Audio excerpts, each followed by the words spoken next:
Wow.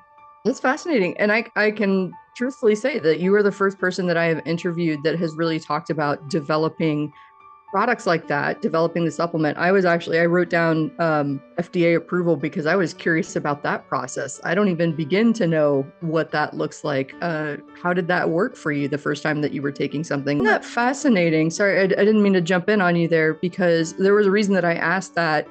And the thought process behind that for me was a lot of the folks that I wind up coaching in entrepreneurship have kind of these mental barriers, these things that they can and can't do. And FDA approval struck me as one of those things, like an Yeah. insurmountable wall. Of course, that's probably from my perspective as a non-medical professional Oh, that's believe not me, at it is all for familiar me with it. too. For me Yeah. too. Oh, it was, oh my God, you got FDA approval. How the hell did you get it? You must be a billion-dollar company. Um, all my life, I'll just go try something out. To hell with it. Mm, What, yes. what, what can, like, what can go wrong? So, me, failure was never a barrier. I never, Mm, f- so I, my, ex, all right. Um, can I go a little deep here? yeah, absolutely. Yeah. So, life, there are two aspects to life. One is the experience of life. Like, for example, right now you're talking to me, I'm hearing you, I'm talking, you're hearing me. And, my voice comes across in a particular way, your voice comes across.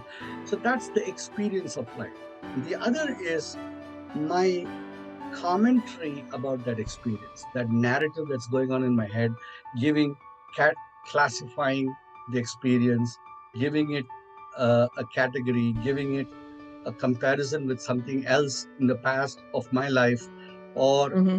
a, or an interpretation of what you might have been thinking when you said it that way, or when your voice went in that direction. So, in these ways, we build a story that essentially defines the experience. Hmm. So, failure is an experience. So you did something and something doesn't go the way you thought it would go. That is the experience.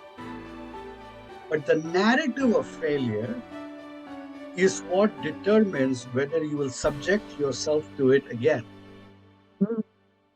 whether you will take that risk again. The narrative you have about that experience of failure is what, in my case, my narrative of failure was never a disempowering narrative all my life. Mm, I love For that. me, I love for that. me, for me, a failure was simply a fact. Yes, it didn't work. It did not mean anything about me as a person. Yes. I've often told my coaching students, it's failure is an event, it's not your identity. And that one really just seems to resonate with people. So for me, all life are only events, and I choose the narrative I create out of that event. Hmm. Now, Yes. this Everybody listening, underline that. You create the narrative. Yes. this separation between experience and narrative was set very early in my teenage years by my grandfather. Hmm. So, in fact, I talk about that in this book. But when I was a teenager, I was pretty good in school. I was popular and so on and so forth. And then one day, some of my best friends, there were three of them. The three of us were always a gang together. And my two friends, their fathers got lucrative jobs in some other state, and they relocated and they moved out of state. And I lost my friends. And then Mm. a new teacher came into school, and this teacher hated me, or my life was miserable. Mm. Overnight, my life was miserable. And when you're a teenager, everything is bigger than what it is. So, Yes. so, so I was miserable.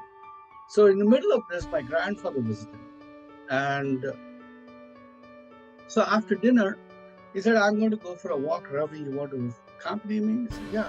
So him and I were very close. So we walked for a while, and then he says, "Well, what's the matter? What's bothering you?" So nothing, nothing. So no, no, no. I know what's bothering you. Come on, you've been awfully quiet. What's going on? So then I started complaining. This is what happened. A big, long lament. So he listened carefully, and then he said, "You finished?" I said, "Yeah." So I want you to do one thing for me. You see those stars in the sky? So it's India, tropical night. Stars are really bright. It's black. Mhm. So I want you to tell all your complaints to the stars, real loud, just like the way you just said it. And I kind of thought, he's losing it, but I started. I respected him and I loved him. So I started telling it to the stars initially, a little hesitantly, and then I got more into the speed of it, and you know, pelted out my entire litany of complaints to the stars, and then finished, and then okay, I'm done now. What?